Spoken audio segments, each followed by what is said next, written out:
कल बाबर आजम जो शॉट मार के आउट हुए हैं, क्या आप में से किसी ने ये शॉट बाबर आजम से इससे पहले कभी देखी है कि बाबर आजम ने इस तरह की एक अजीब ही किस्म की शॉट मारी? चलो शॉट मारी है, चलो वो भी साइड पे कर देते हैं, लेकिन आप में से मुझे कोई ये बात बताए कि बाबर आजम मारना किधर जा रहा था?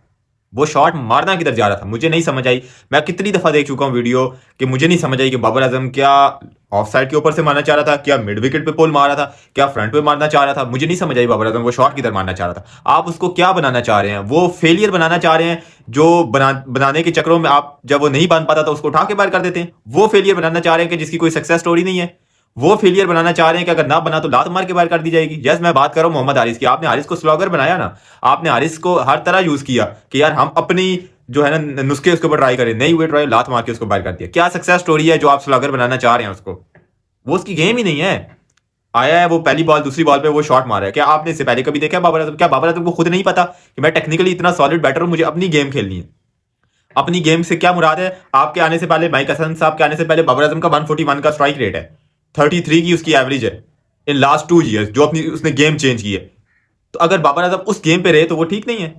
अगर बाबर आजम क्या 180 के स्ट्राइक रेट पे जाए और एवरेज उसकी 10 की हो जाए, वो बेहतर होगा।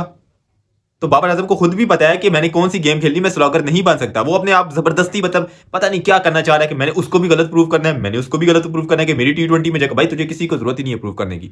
यकीन मान, तुझे किसी को जरूरत नहीं है। ये अपने माइंड से तू चीज निकाल दे कि तूने प्रूव करना है।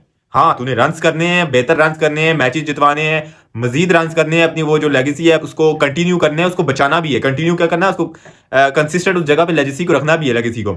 वो बात तेरी बिल्कुल ठीक है, लेकिन किसी को प्रूव करना है, ये बात अपने इस दिमाग में अगर आई हुई है तो निकाल दो। क्योंकि जो चीज जो आप करना चाह रहे हो, जो आप कर रहे हो, उससे यही लग रहा है कि आप ये कह रहे हो कि मैं प्रूव करना चाह रहा हूं कि मेरी T20 में जगह बनती है, मैं T20 का अच्छा बैटर। भाई किसी को प्रूव, तेरे ऑलरेडी जो है ना 4,000 ज्यादा रन है, 9 रन तुझे और चाहिए हाईएस्ट रन गेटर बनने में। ठीक है, टूर्नामेंट में भी एज ए कैप्टन तेरे सबसे ज्यादा रन है ICC टूर्नामेंट्स में T20 के। तो तुझे किसी को गलत प्रूव करने की जरूरत नहीं है। मतलब जो चीज आप उसको सिखाना चाह रहे हैं, कोई सक्सेस स्टोरी सुनाए हमें, कोई परसेंटेज बताएं कि हाँ भाई हम बाबर को ये बनाना चाह रहे हैं।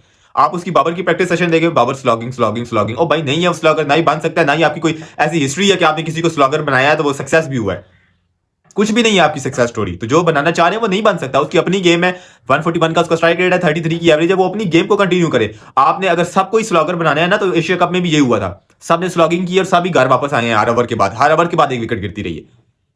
बाबर के राउंड खिलाओ, बाबर के राउंड खिलाओ, बाबर के राउंड खिलाओ। हमेशा ये बात बोलता हूं कि बाबर के राउंड खिलाओ प्लेयर्स को। बाबर के सराउंडिंग खिलाओ कि बाबर तू विकेट संभाल के रख, तू आराम से खेल। आराम से खेल का ये मतलब नहीं है कि 30 बॉलों पे 30 करे। आराम से खेल। जो तेरी नेचुरल गेम है 140 150 स्ट्राइक रेट, जो तेरी 140 150 है, तू खेल सकता है। इजी खेल सकता है। इजी जो होता है ना, बाबर इजी है, वो 140 स्ट्राइक रेट, तू वो आराम से खेल, विकेट को संभाल के रख, तेरे अराउंड आएंगे, बाकी चांसेस